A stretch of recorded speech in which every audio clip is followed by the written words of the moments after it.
Hello guys, नमस्ते, प्रणाम। हम आप लोग को आज से एक तिलक गीत सुनाएंगे। अगर पसंद है तो लाइक कमेंट और सब्सक्राइब कीजिएगा। गराजी के बोला ले अपना पापा तिलक नाही लेबो, मोरा बबुआ पढ़ल पंडितावा तिलक बाड़ा थोड़ बाड़े हो। हमारे बबुआ डॉक्टर MBBS तिलक बाड़ा कम बाड़े हो।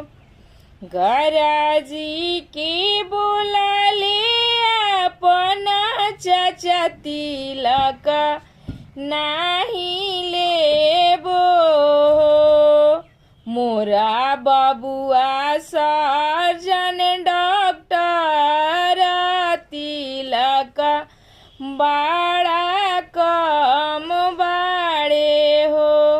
हमारे बबुआ डॉक्टर MBBS तिलक बाड़ा कम बाड़े हो।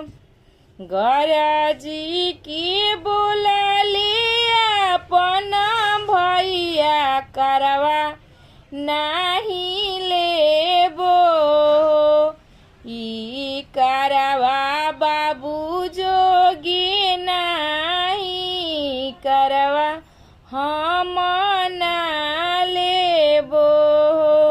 हमारे भाई डॉक्टर MBBS का करवा बाड़ा